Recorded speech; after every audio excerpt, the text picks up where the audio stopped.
西方人呢，我发现很喜欢和别人活得不一样，就是说很喜欢标新立异，就是说跟别人活得越不一样，他就感觉越好。然后他只要自己开心就好了，他不管，他其实不会考虑到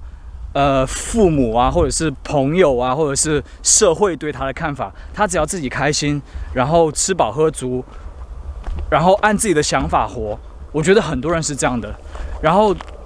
中国人的话，我觉得会是有一点说想活成社会想要的样子，想当律师，想当医生，想年薪100万，然后想娶一个漂亮的老婆，就是说想买很多名牌的包，然后名牌的皮带之类的，就是说很喜欢活成别人以为成功的样子。纹身的话也是，然后国内的纹身感觉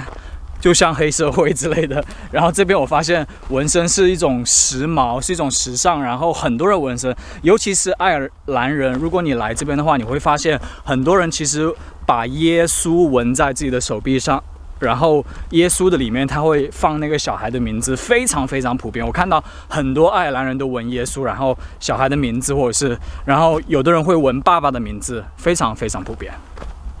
未婚先孕也是，这边未婚先孕的太多了。我不知道国内这边未婚先孕之前有一个原因是因为这边不可以堕胎，然后由于前几年应该是14年，我忘了，就前几年，然后有一位印度裔的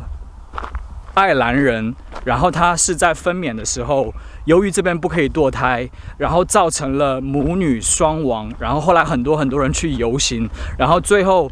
国家改了法令，是说在危及到母亲生命的情况下是可以堕胎的。之前是什么？就是说你不能堕胎，应该是宗教的原因，然后他们这边不可以堕胎，然后很多未婚先孕。我觉得就是因为这样的太久了，然后这边很多人就久而久之就习惯了未婚先孕，我觉得这是其中一个原因。然后另外一个原因，可能他们会比我们中国人稍微随便一点，我是这样觉得的。可能说实话，中国人有的时候也会随便吧，但是中国人可以堕胎，你只要没生出来就不知道你之前随不随便了。我觉得是一个这样的概念。大家年轻人其实都差不多。腿好酸，手很酸。西方人呢，做事或者是说话都会比较直接，尤其是说话，不管是上司对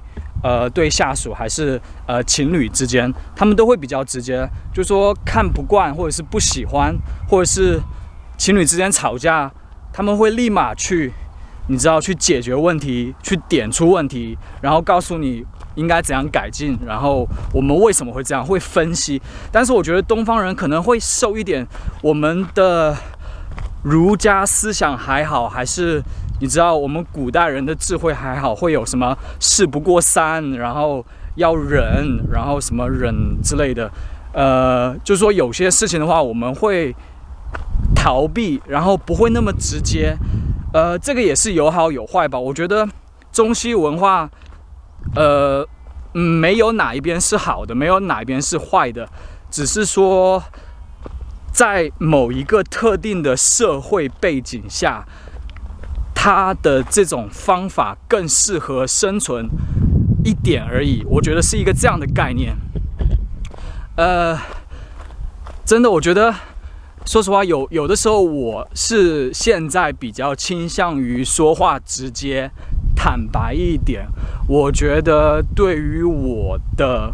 益处会大一点。但是如果我个人回国的话，我可能会改了，就是说你环境不一样，你就要去适应你旁边的人，你知道去按哪种方法你活得更有效率，然后更不会那么累。接下来这个文化差异呢，我觉得还是东方的文化会比较好一点。就是说在这边的话，父母对小孩的态度是让他去独立。你像我们上大学，其实学费都是父母缴的，但是这边说实话，真的很多他们大学都是自己去贷款，或者是他大学期间都要打工。我记得我在大学期间根本就没有打工，可能打工过一点点，但是相较于他们这边打工的量来说是很少很少的。然后这个其实是相互的。反过来，等小孩长大以后的话，他可能赡养父母的那个责任的话，也没有我们那么的重。因为，我记得我上次去泰国，然后旅游，然后我有那个钱是我付的，然后我有跟我同事讲，我同事就说：“你为什么要帮你爸妈付钱？”就觉得他会觉得很奇怪，为什么你们去玩应该是你看大家都付一点，为什么全要我来付？然后他就说他们不懂这个孝，我们讲的这个孝这一点，他们是不懂的。所以说我觉得这一点的话，相较于来说，我觉得西方的小孩都不怎么，也不能说不怎么，因为是他们的文化，就是说相对于我们中国的小孩来说，没有我们孝顺，因为我们是有一句话叫什么百什么以孝为先，就这个意思。这点我要好好讲，因为会有一点点敏感，所以说要好好讲。这点呢，我想讲就是说，你来这边你深交的话，你跟老外深交的话，你会觉得他们对政府的态度其实是保持怀疑的。我举个例子来讲好了，我好像在网络上有看到那个，在现在国内，你不是要追踪疫情吗？然后有二维码，然后你要去扫，然后你可以上传什么资料。我具体没有用过，但是我有看过，好像是你要上传，要扫码，然后上传资料。然后其实这边的话也会有，最近有出来一个 APP， 它可以追踪到你的一些个人资讯啊，然后有帮助疫情。就是说减缓疫情，然后你可以报备你是不是生病之类的。然后中国人的态度是扫，因为这样支持疫情，然后没什么大不了的。其实说实话，我自己也觉得没什么大不了的。你像有的时候的话，可能某些其他事情我会觉得，我会怀疑一下。但是老外的很多人的态度，他都会想说。我记得有一个老外最近问我，他就说你有用过吗？我说我用了，我试了一下。另外讲一下，那个华为手机在这边用不了，我不知道为什么，可能是那个我们更新不了那个谷歌商店，所以说那个追踪功能用不了。题外话，他就问我，你要上传什么资料？我说就是一些个人信息，然后他要问你每天是不是有咳嗽之类的，然后你要开蓝牙，然后他就很谨慎、很怀疑的，就说那个信息还好。所以说这个不只是一个朋友，就是说有好几个我所了解的，他们其实对政府的一些事情、一些政策，他们都不会立马去配合，都会特别担心自己的隐私被泄露。我觉得这边的核心重点是隐私，我觉得欧洲人非常非常注重隐私。我不知道，因为最近这边应该是已经是实行了2-3年了，就有一个叫GDPR 的东西，就是说 General Data Protection Regulation， 就是说 GDPR 这个东西在欧洲是最近才实施，就是说你什么的个人隐私这边管得非常非常的严厉。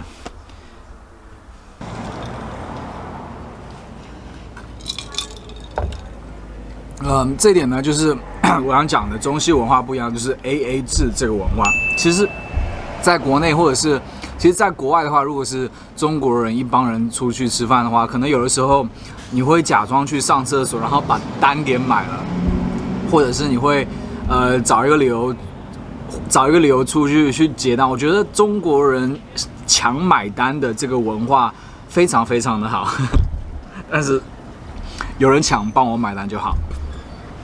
但是有的时候我也会被文化熏陶，有的时候如果是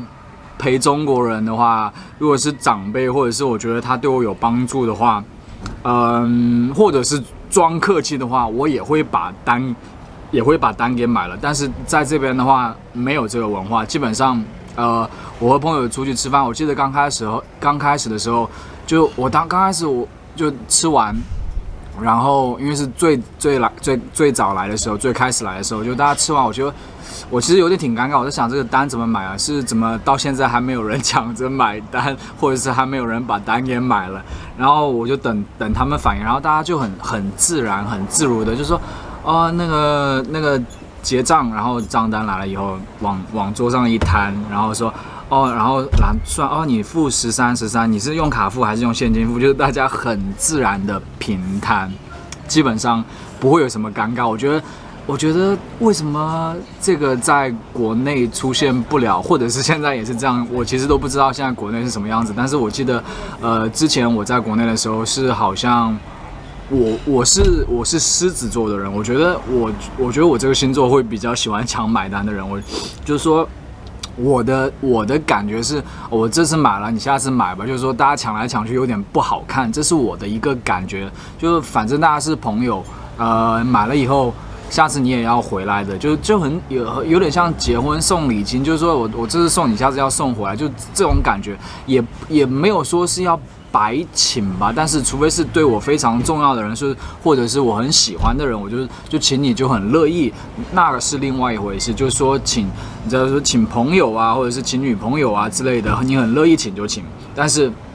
基本上这边你来这边，如果你结交了老外同事或者是朋友啊，大家镇定一点，到最后的话就 AA， 不需要尴尬，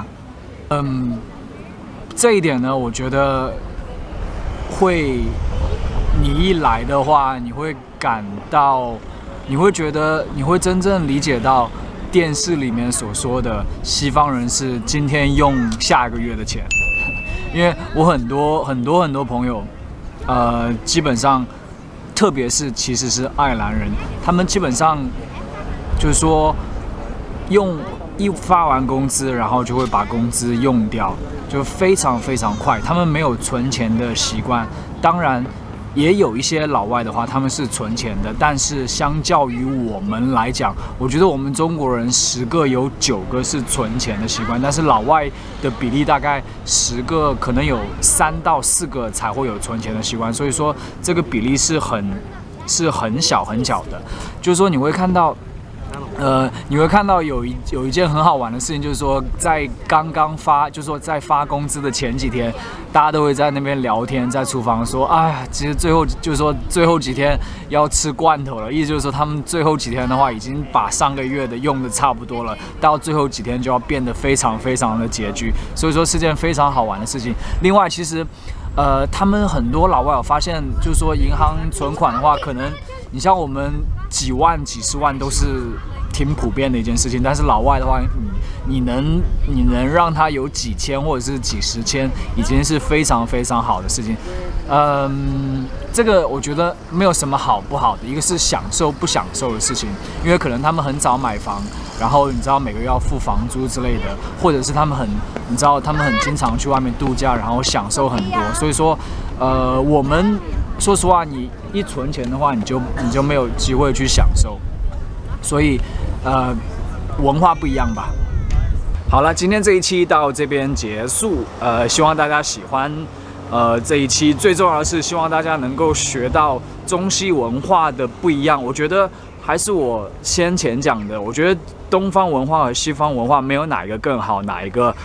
更差，只是说在某一个特定的国家、特定的环境，哪一个文化会更加的适合生存。我觉得这是一个很重要的一点。但是肯定还有其他的东西，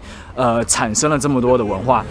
最后呢，希望大家喜欢我们的视频。如果你还没有订阅的话，记得帮我订阅，然后帮我点赞。下期见吧。